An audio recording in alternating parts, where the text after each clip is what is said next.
다윗은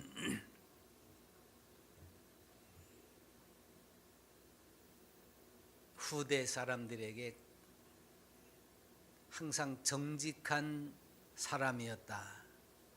정직한 왕이었다. 이렇게 모범이 되는 사람이었습니다. 근데 이 다윗이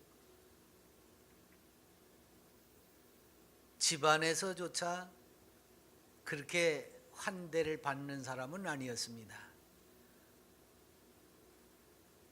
사울 왕이 하나님에게 버림을 받고 사무엘에게 이새의 집에 가서 내가 선택한 사람에게 기름을 부어 이제 왕을 삼겠다라고 하실 때에 그 이새, 즉 다윗의 아버지는 다윗을 양치는 데 내보내고 사무엘이 식구들 다 모아놓고 기다리라고 하는데 다윗은 불러오지도 않았습니다. 그만큼 열외. 그러니까 물론 아직 어리니까 이런 생각을 가질 수도 있었을 거예요. 그렇지만 그만큼 그 집안에서 사무엘이 하나님의 말씀대로 지금 왕의 제목을 찾는 자리인데 거기에 부르지도 않았다는 것은 그 집안에서조차 다윗을 크게 여기지 않았다고 하는 것을 알 수 있지요. 그러다가 이제 7명이 맞선에서 떨어지고 이게 다냐 그러니까 말죄가 하나 있습니다. 그래서 면접에 형들이 다 떨어지고 나니까 말죄가 있습니다. 그래서 불러다가 사무엘이 기름을 붓고 왕의 제목으로 이제 발탁이 되는 겁니다. 그러나 여전히 아직 소년이지요. 그가 블레셋과의 전쟁 와중에서 골리앗을 상대로 싸워서 이긴 연후에 비로소 이제 다윗이란 이름이 이스라엘에 알려지게 됩니다. 그리고 백성들은 이 다윗을 마치 자기네들의 구세주라도 나타난 양 그렇게 위하고 소리 높여 찬미를 하게 됩니다. 그러면 왕이 그를 앞세워서 그를 축혀 세우고 훈장이라도 주고 이러면서 다독거리면 그 백성들도 편하고 다윗도 편하고 얼마나 좋겠습니까?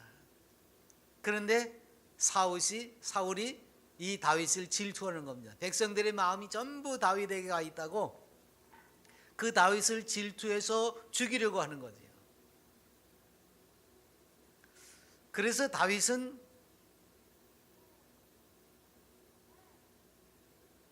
이 죽이려고 하는 사울을 피해서 도망 다니는 거예요.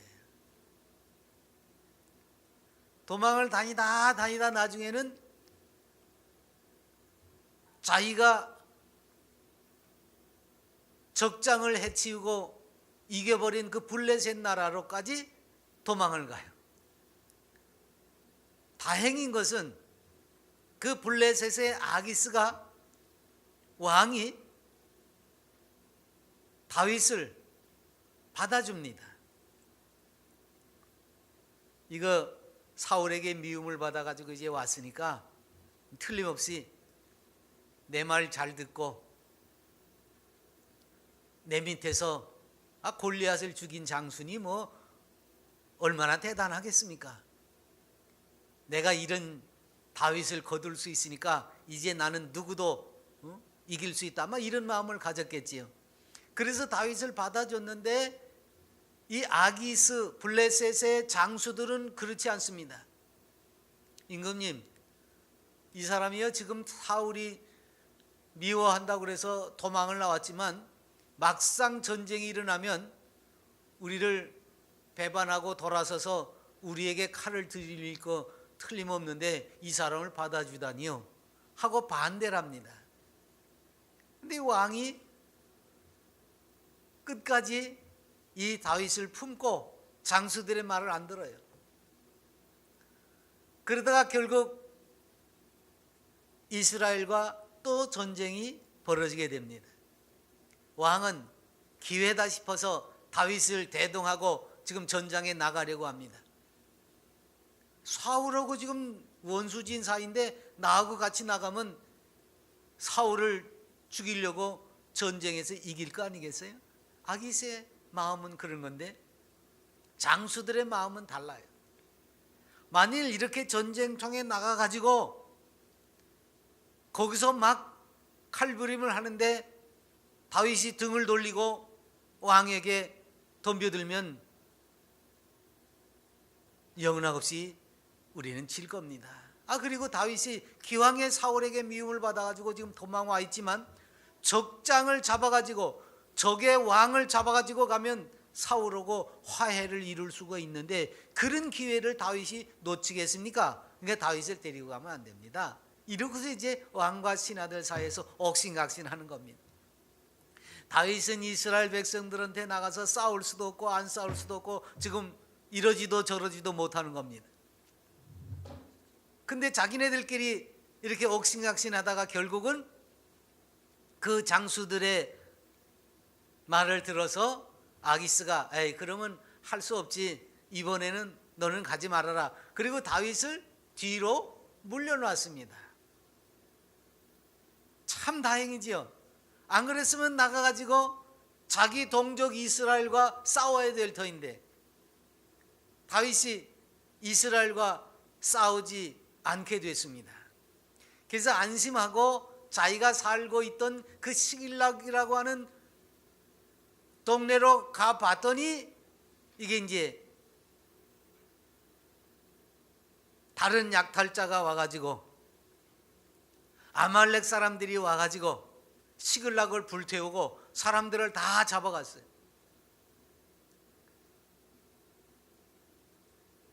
그나마 망명생활하면서 살고 있던 그 터전이 불에 타 없어졌습니다. 가족들이고 가축이고 다 빼앗겼습니다. 그래서 여기 뭐라고 지금 말합니까? 울 기력이 없을 정도로 울었다 그랬어요. 백성들이 전부 그 다윗을 따랐던 군인들이 아주 넋을 잃고 울 기력이 없을 정도로 울었다 그랬습니다.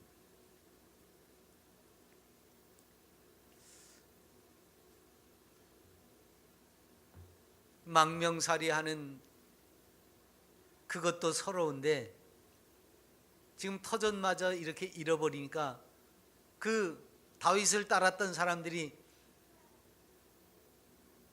넋이 나가다 못해 이젠 정신까지 이상해져 가지고 다윗을 해치려고 다윗을 따라서 족을 버리고 이렇게 타향살이까지 했던 사람들이 이런 지경이 되니까 아이고 이 다윗 따라온 게 우리가 정말 잘못된가 보다, 다윗을 죽여버릴까? 이러고서 이제 다윗에게 덤벼들려고 한 거지요. 오늘 읽은 말씀이 바로 그 장면입니다. 아기스가 이번에는 말고 다음번에 같이 가자. 넌 가서 전쟁에 나가지 말고 쉬고 있어라. 그래서 동조하고 싸우지 않게 된 것을 기뻐하면서 돌아왔더니 이런 사단이 일어나고 만 거예요. 이게 다윗이라고 하는 사람이 세상에서 겪는 일들의 일부입니다. 이게 뭐냐면 하나님이 다윗을 훈련하시는 섭리의 한 방편이었습니다. 돌이켜보면요, 골리앗하고 싸움을 싸운, 그래서 승리한 그 한 번을 제외하고는요, 다윗은 거의가 다 전쟁 속에서 살았습니다. 이런 가혹한 훈련을 받으면서 살았습니다. 전쟁에 나가서 이기고 지고 물론 늘 이기도록 하나님이 역사하셨지만 그 과정이 그저 단순하게 하나님이 함께 하셔서 이겼다 그렇게만 기록이 됐지만 그 과정이 얼마나 복잡했겠습니까?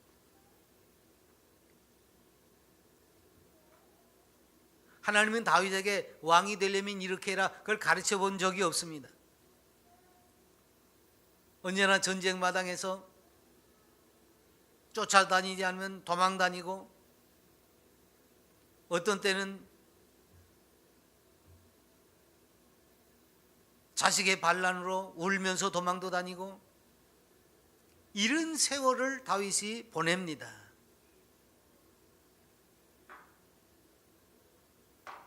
나중에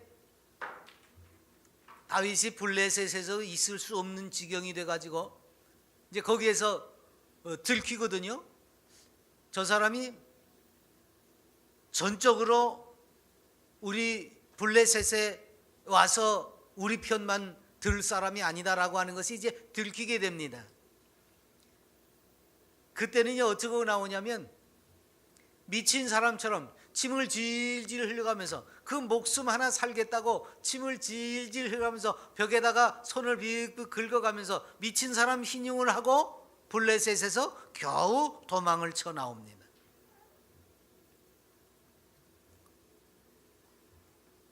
그리고 나서 부른 노래가 시편 34편에 있어요. 너희는 여호와의 선하심을 맛보아 알지어다.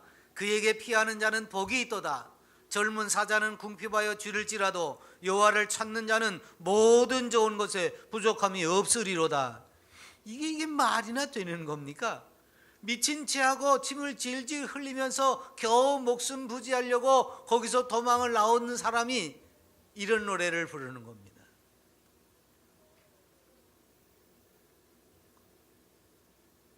그러니까 이런 모습을 볼 때 하나님께서는요, 사람을 쓰실 때 그 사람에게 무엇을 요구하시는지 우리 보통 사람들의 생각하고는 많이 다르다고 하는 것을 알 수가 있습니다.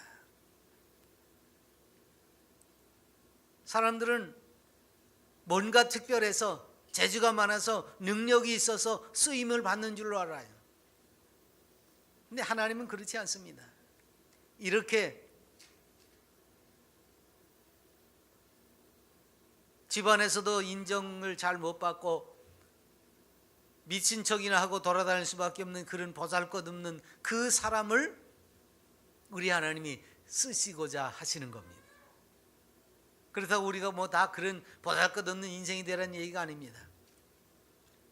바울이 하나님의 일꾼으로 부름받았습니다. 근데 바울의 일생을요, 자기가 고백하듯이 굉장히 어려움을 많이 겪습니다. 그들이 그리스도의 일꾼이냐? 정신없는 말 하지 말아라. 나는 더 그래다. 나는 더 그리스도의 일꾼이다. 내가 수고를 넘치도록 하고 옥에 갇히기도 하고 더 많이 하고 매도 수없이 맞고 여러 번 죽을 뻔하였으니 유대인들에게 40에 하나 감한매를 5번 맞았다. 3번 태장으로 맞고 1번 돌로 맞고 3번 파선하고 일주야를 깊은 바다에서 지냈으며 여러 번 여행하면서 강의 위험과 강도의 위험과 동족의 위험과 이방인의 위험과 신의 위험과 광야의 위험과 바다의 위험과 거짓 형제 중의 위험을 당하고 또 수고하고 애쓰고 여러 번 자지 못하고 줄이며 목마르고 여러 번 굶고 춥고 헐벗었노라. 이게 다윗이 지금 그리스도의 일꾼이 된 자기가 어떻게 세월을 보냈는지 고백하는 겁니다. 왜? 다른 사람들이 그리스도의 일꾼이라고 뽐내고 돌아다니니까. 바울처럼 충성스러운 일꾼이 어디 있습니까?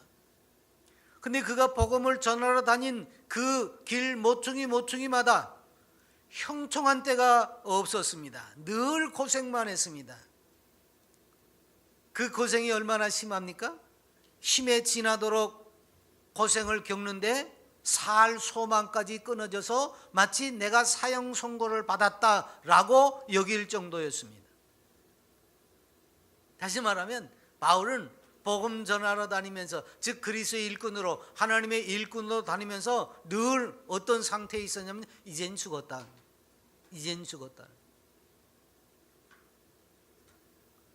근데 죽지 않았습니다. 왜? 하나님께서는 하나님의 일꾼들을 이렇게 낮추시는 분이십니다. 이젠 죽었구나, 이젠 죽었다라고 생각할 만큼 낮추실 필요가 있는 거지요. 그게 하나님의 생각입니다.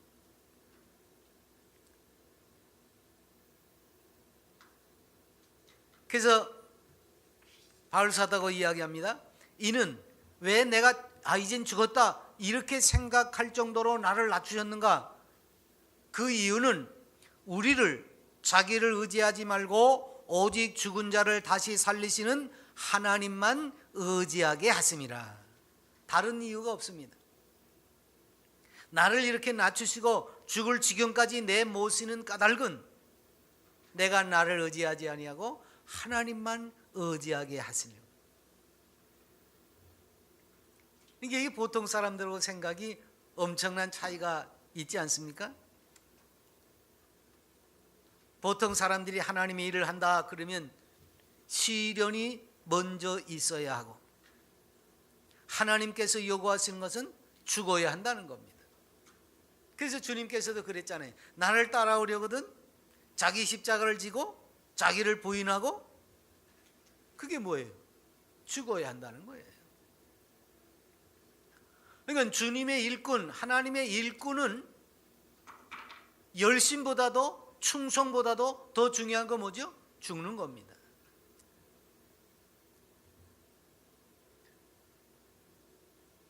바울이 한때 자기에게 있는 육체의 가시를 위해서 기도했습니다.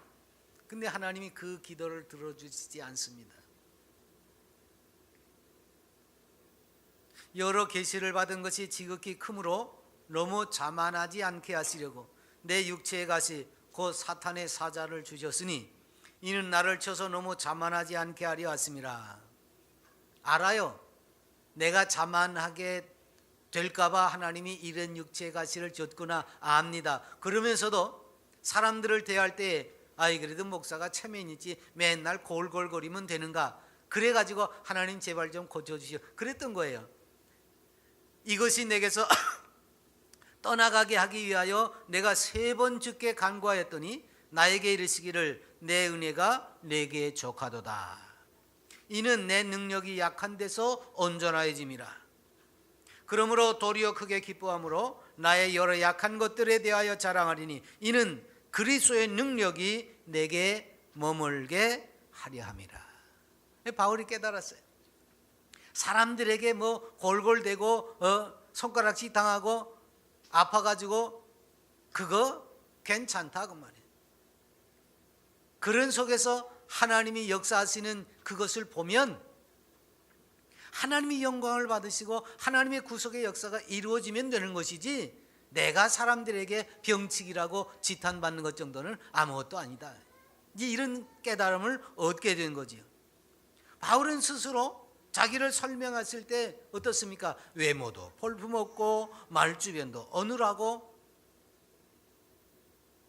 거기다가 이런 육체의 가시, 즉 어떤 질병을 가지고 있었으니까 사람들 앞에 서기가 참 민망했을 겁니다. 부끄럽기도 했고. 그러니까 사역자로서 이게 바울이 가지고 있는 그 조건이 얼마나 형편없느냐 그 말이에요. 그래서 하나님 체면 좀 세워주십시오 그런 거죠. 말하자면 하나님의 일을 하기 위해서 좀 여벌한 듯이 나도 좀 이렇게 하면 하나님도 면이 서지 않겠습니까? 그 얘기에 결국은. 그래서 육체의 가시를 없애주기를 원했다는 거지요. 자기 때문이 아니에요 사실은. 그러니까 바울은 감옥에 갇히든지 어떤 어려움을 겪든지 그런 건 두려워하지 않았습니다. 심지어는 로마로 압송되기 전에 예루살렘에 올라가면 틀림없이 붙들 겁니다. 가지 마십시오. 얼마든지 안 갈 수도 있었습니다. 그런데 아이고, 내가 가서 잡히면 잡히는 거죠. 내가 주의 복음을 증거하는 일을 내가 죽을 때까지 해야 되는데 뭐 붙들려면 붙들리는 거지요. 내 생명 하나 살자고 하나님이 이방인들을 위해서 부른 내 사명을 여기서 멈춰야 되겠습니까? 하고 자기의 생명을 조금도 아끼지 아니하고 예루살렘으로 올라갑니다. 그리고 나서 붙들려서 로마로 가게 되는 거죠. 그러니까 이런 바울이 체면 좀 세워달라고, 좀 당당하게 좀 사역을 할 수 있게 해달라고, 이 질병을 고쳐달라고 기도했는데 하나님이 안 들으셨거든요. 왜냐? 널 보면 사람들이 희망을 가져야 된다, 그 얘기입니다. 희망. 여러분, 바울과 아주 똑같은 경우는 아니지만 베드로에게서도 그런 게 있습니다. 베드로가야 가이사랴 빌립보로 가는 길에서 주님이 사람들이 나를 누구라고 하느냐, 그러니까 뭐 엘리야입니다, 무슨 선지자입니다, 막 이런 얘기. 너희는 나를 누구라고 하느냐? 주는 그리스도시요 살아계신 하나님의 아들입니다. 아주 똑똑하게 대답을 합니다. 참 믿음직스러운 대답이야. 그래서 주님이 이제 내가 예루살렘으로 올라가는데 가서 장로들하고 제사장들하고 수덕수덕하면 나를 붙들 거야. 그리고 내가 이제 고난을 받아서 십자가에 죽게 될 거거든. 그러면서 그 십자가에 달려 돌아가시게 될 과정을 지금 설명합니다. 죽기뿐만 아니라 3일에 다시 살아나서 이제 하나님의 구속의 역사를 완성할 거다. 그러면서 이제 십자가의 고난과 부활에 대해서 비로소 제자들에게 가르친 거예요. 왜? 이렇게 기특하게 대답을 하니까. 근데 주님이 십자가에 대해서 가르치자마자 베드로가 뭐라고 말합니까? 아이고, 그러지 마십시오. 이 일이 결코 주께 미치지 아니하리이다. 주님에게 무슨 일이 일어나면 내가 가만히 안 있을 겁니다. 내가 죽더라도 그것만을 가로막을 겁니다. 이런 얘기죠. 말을 들어보면 한편 기특하긴 해요. 자기 목숨을 걸고라도 맡겠다니. 근데 그 말이 헛된 말이었던 사실은 뒤에 밝혀지지요. 그래서 주님이 앞을 내다보시는 주님이 그렇게 말합니다. 사탄아, 내 뒤로 물러가라. 너는 나를 넘어지게 하는 자로다. 내가 하나님의 일을 생각하지 아니하고 도리어 사람의 일을 생각하는도다. 그리고 비로소 누구든지 나를 따라오려거든 자기를 부인하고 자기 십자가를 지고 나를 따를 것이니라. 이제 이렇게 말씀하시는 거예요. 자기가 십자가를 지어야 될 것을 제자들에게 이야기하면 그 제자들도 그걸 따라가야 되는 거지요. 사람의 일을 생각한다고 그랬습니다. 아주 자기가 무슨 대단한 일을 할 것처럼 주님이 십자가를 져야 하는 일을 가로막고 나섭니다. 이게 이제 바울도 좀 당당해지고 싶은 마음으로 육체의 가시를 없애달라고 했던 거예요. 사람 앞에서. 근데 하나님의 뜻은 그렇지 않다고 말합니다. 우리는 당연히 하나님의 일꾼이 되어야 됩니다. 그리고 어떤 이들은 주님께 정말 내가 목숨이라도 바치겠다고 생각을 하고 말하는 이들도 있기는 있습니다. 근데 여기에 오해가 있다는 거죠. 여러분, 하나님이 능력이 없어서 우리에게 일을 맡기신 거 아닙니다. 주님이 능력이 없어서 십자가에 달려 돌아가시는 것이 아닙니다. 근데요, 사람들은요, 하나님의 일꾼이라고 주님의 일을 한다고 하면서요, 하나님이 못하시는 것을 내가 한다, 그런 생각을 해요. 이거 대단히 잘못된 겁니다. 여러분, 하나님께서는 하실 수 없는 일이 하나도 없습니다. 다만 우리의 구속을 위해서 희생하시고 양보하실 뿐이에요. 못해서 안 하시는 게 아닙니다. 기다리시느라고 안 하실 뿐이에요. 하나님은 결국 모든 것을 통하여서 최후의 승리를 이끄시는 분입니다. 그런데 지금 좀 고난이 닥쳤다고, 환난이 닥쳤다고, 십자가의 현장에 도달했다고 마치 아무것도 안 되는 것이냐 생각을 한다고 말이죠. 실제로는 하나님께서 승리를 이루어 가시는 과정의 한 부분일 뿐이에요. 그러니까 우리는 우리에게 어떤 형편과 처지가 놓여지든지 간에 그저 오직 주님께서 이루시는 승리의 과정 속에 있다고 하는 사실을 믿고 따라가면 되는 거죠. 근데 사람들은 어떻게 생각합니까? 자기가 승리를 해야 주님도 승리하는 건 줄 알아요. 자기가 성공을 해야 주님이 성공하는 건 줄 알아요.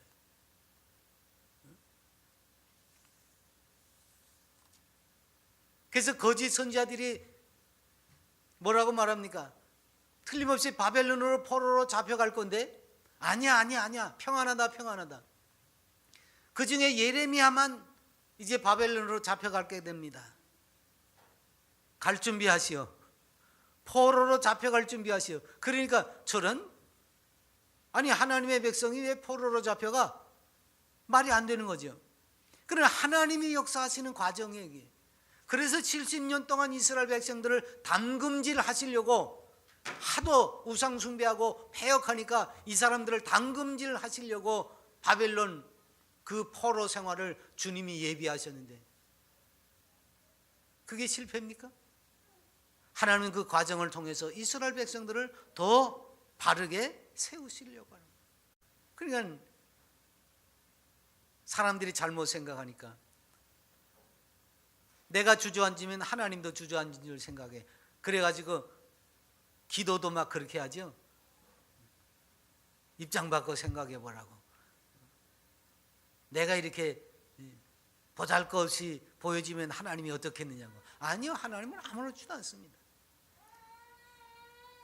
여러분, 이 지구라는 조그마한 땅덩어리 요 공 그 바깥에서 일어나는 일이 태풍도 불고 지진도 일어나고 사람을 못 살게 굴지요. 근데 이 공덩어리 바깥에만 나가면요 아무것도 안 일어나요. 거기는 여기서는 막 번개도 치고 폭풍우가 몰아치고 땅이 갈라지고 태풍이 불어서 막 집체를 날리고 그러지요. 이게 대기권 안에서만 일어나는 거지 그 바깥에 나가면요 이런 건 전혀 영향을 미칠 수가 없어요. 여러분, 인생사 여기서 일어난 일들이 하나님에게 뭐 털 것만큼이라도 영향을 미칠 수 있습니까? 없습니다. 근데 우리는 내가 실패하면 하나님도 실패하신 줄 알아요? 하나님은 결코 그렇지 않습니다. 그러니까 우리는 하나님께서 낮추시면 낮추는 대로 만족하고 하나님께서 들어쓰시면 쓰는 대로 만족을 하면 되는 거예요. 내가 어떤 자리에 어떤 형편에 놓이든지 간에 하나님의 손이 거기에 미친 것을 알고 아까 다윗이 노래한 것처럼 시편 34편에 있는 노래처럼 여호와의 선하심을 맛보아 알고 하나님 여호와를 사모하고 찬양을 해야 되는 거예요. 어떤 자리에서든지. 그게 다윗의 일생이었습니다. 그래서 바울이 디모데에게 가르친 바가 있습니다. 일꾼에 대해서 가르쳤습니다. 나를 능하게 하신 그리스도 예수 우리 주께 내가 감사함은 나를 충성되이 여겨 내게 직분을 맡기셨다. 내가 전에는 비방자여 박해자여 폭행자였으나 도리어 긍휼을 입은 것은 내가 믿지 아니할 때에 알지 못하고 행하였습니다. 죄인 중에 내가 괴순이라. 그러나 내가 긍휼을 입은 까닭은 예수 그리스도께서 내게 먼저 일체 오래 참으사, 아까 말했죠, 하나님께서 참으시는 거라. 후에 주를 믿어 영생 얻는 자들에게 본이 되게 하려 하심이라. 이게 뭐냐면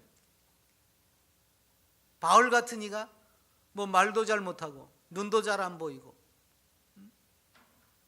생긴 것도 좀 내놓을 것도 없고 그런 시원찮은 사람이 주의 일을 하는 걸 보고 주께서 그를 충성되게 사용하는 걸 보고 또 바울을 통해서 기적도 일어나고 교회도 세워지고 하는 걸 보니까 저런 사람도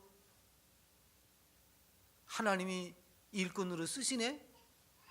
그러면 바울보다 내가 생기기도 잘생기고 말도 잘하고 난 뭐 달리 모자란 데가 별로 없는 것 같은데, 바울 같은 사람도 일꾼으로 삼으셨는데 나 같은 사람이 왜 일꾼이 못 돼?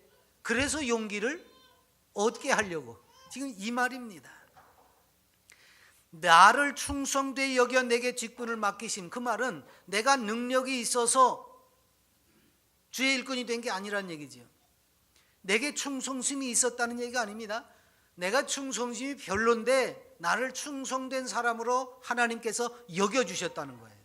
내가 별로 충성스럽게 일을 하지 못했는데도 나를 충성스럽게 여겨주셨다는 거예요. 전에는 비방자요 박해자요 폭행자였습니다. 그런데 그걸 무시하고 하나님이 나를 부르셨어요. 그리고 내가 그런 사람이었음에도 불구하고 나를 하나님이 일꾼으로 삼으셨어요. 그 까닭이 뭐예요? 주의 은혜가 그리스도 예수 안에 있는 믿음과 사랑과 함께 넘치도록 풍성하였기 때문에, 그래서 내가 주의 일꾼이 된 것이지 내가 무슨 능력자가 됐기 때문이 아니라는 거죠. 자기는 죄인 중에 괴수라고 하는 거예요. 이건 어디를 가든지 자기 자신을 이야기할 때는 항상 생각하는 거죠. 나는 죄인 중에 괴수다. 그런데 그런 나를 일꾼으로 불러주셨다. 왜 그랬을까? 나 같은 놈이 주의 일꾼이 되는 것을 보니까 다른 사람들은 얼마든지 나도 주의 일꾼이 될 수 있구나, 나도 주를 위해서 봉사할 수 있구나, 이렇게 희망을 가질 수 있지 않겠느냐. 이 바울이 디모데에게 일꾼에 대한 이야기를 하면서 한 말입니다. 구원받는 영생을 얻은 자들에게 본이 되게 하려 하심이라 그랬어요. 나보다 훨씬 못났다고 여긴 사람이 주님의 일을 얼마든지 해내는 것을 보면 희망이 있지 않겠어요? 그래서 하나님이 죄인 중에 괴수와 같은 자기 자신을 일꾼 삼으셨다. 이게 바울이 하는 얘기입니다. 근데 사람들은 어떻습니까? 내가 실력이 있으니까 하나님이 나를 들어서 큰 일을 하신다, 그런 생각을 하죠.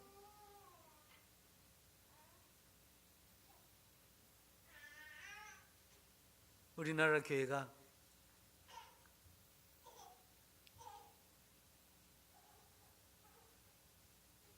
제자 훈련 방법을 도입하면서 그 적용을 좀 잘못해 가지고요, 한국 교회가 귀족하고 평민하고 나뉘어졌어요. 그래서 평신도 주 안에서 다 한 가지지 평신도가 어디 있어요? 평신도라는 말 사용하면 안 되는데 자꾸 그걸 사용하다 보니까 직분자들은 뭐가 되지요? 귀족이 돼 버렸어요. 옛날 봉건 시대처럼 직분 맡으면 마치 귀족이 된 것처럼. 천만에요. 목사도 여기서 하나님의 말씀을 대언하는 설교 시간이니까 여기서 이렇게 큰 소리 땅땅 치는 거지. 우리 종교개혁의 기치가 뭡니까? 만인 제사장 아닙니까?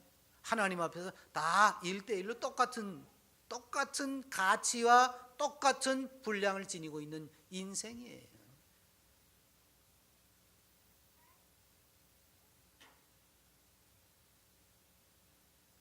다만 직분상 역할이 달라서 그 직분에 따라서 책임감이 다를 뿐이지, 그게 무슨 존귀의 차이가 나는 게 아닙니다. 하나님 앞에는 모든 인생이 다 존귀해요. 그래서 죄수 같은 일을 들어 쓰시는 거예요. 어떤 자리에서도 들어 쓰시는 겁니다. 주 안에서, 그리스도 안에서 구속받은 백성들은 어떤 상황과 형편 속에서도 들어 쓰시는 겁니다. 잘나서가 아닙니다. 주의 그 십자가로 대속의 생명을 살려놨으니까 그것 때문에 우리가 쓰임을 받는 거예요. 그 십자가 때문에. 모든 사람이 똑같아요. 그러니까 나 아니면 아무도 못했을 거라고요? 천만에. 내가 능력이 많고 재주가 많아서 쓰임받는 게 아니라니까요. 그건 하나님이 다 가지고 계신 거예요. 하나님은 모든 것을 가지고 계시잖아요. 재주도, 재능도, 물질도 하나님이 다 가지고 계세요. 근데 사람들은 마치 자기가 뭘 하면, 이스라엘 백성들이 뭔가 좀 제사하고서 내가 하나님께 뭘 바쳤다. 그래서 심지어는 뭐라고 말합니까? 금도 바치고 은도 바치고 나중엔 뭐까지 바쳐요? 자기 배로 난 마다들을 바치면 하나님을 기쁘시게 할까? 뭔들 하나님을 기쁘시게 할 수 있는 것이 있겠습니까? 없어요. 근데 사람들은 착각하는 거죠. 자기가 뭔가를 하면 또 재주가 있어서 능력이 있어서 할 수 있는 것처럼. 아닙니다. 모든 것은 하나님이 하십니다. 다만 우리는 은혜로 구원받고 그랬으니까 주께서 나를 구속하셔서 내가 그 은혜에 몸둘 바를 모르겠으니까 주님 뭐라도 좀 시켜주시지요. 그래서 주님이 시키면 열심히 하고 이렇게라도 나를 써주시니 감사합니다. 그리고 또 엎드리고. 그게 하나님의 사람들입니다. 그래서 일꾼은요, 그 쓰임새에 따라서 어떻게 하나님을 영광스럽게 할 수 있는가, 또 하나님이 얼마나 우리에게 은혜로우신 분이신가, 그 사실을 드러내는 겁니다. 그러니까 내가 보잘것 없으면 없을수록 어떻게 해요? 하나님의 영광이 더 크게 나타나는 거죠. 내가 연약하면 연약할수록 예수 그리스도의 그 대속의 은혜가 더 크게 나타나는 거죠.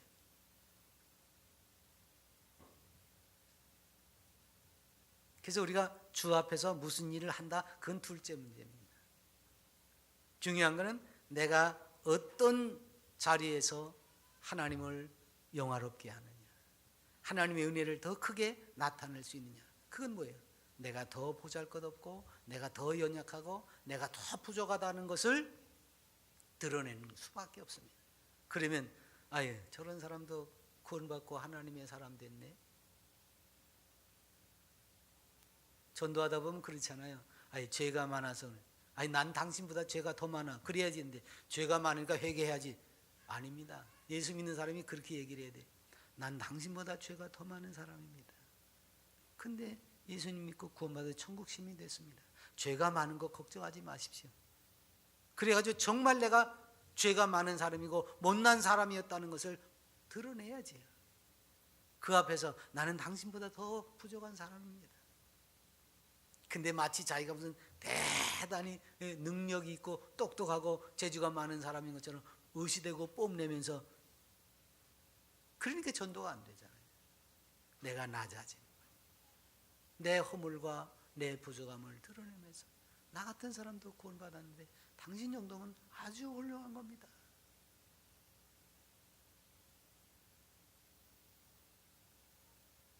그래서 하나님의 일꾼들, 특히 직분자들, 교회에서 봉사하는 이들은 어떤 경우에라도 하나님이 이 일을 성취하시고 승리로 이끄신다고 하는 사실을 믿어야 돼요. 내가 해서 이루어지는 게 아닙니다. 하나님이 이루시는 겁니다. 다만 거기에 내가 쓰임 받을 수 있음에 감사하고 기뻐하면서 하나님께 영광을 돌리는 거지요. 내가 능력자가 되는 것이 아니라 하나님께서 나 같은 것도 충성스럽게 여기셨다는 그 은혜와 감사가 있을 때 비로소 다윗처럼 용기를 얻게 되는 겁니다. 다윗의 노래, 너희는 여호와의 선하심을 맛보아할지어다. 그에게 피하는 자는 복이 있도다. 젊은 사자는 궁핍하여 주를지라도 여호와를 찾는 자는 모든 좋은 것에 부족함이 없으리다. 그 소망이 우리에게 넘쳐나서 크게 용기를 얻고 세상을 이기는 멋진 삶이 되시기 바랍니다. 기도합니다.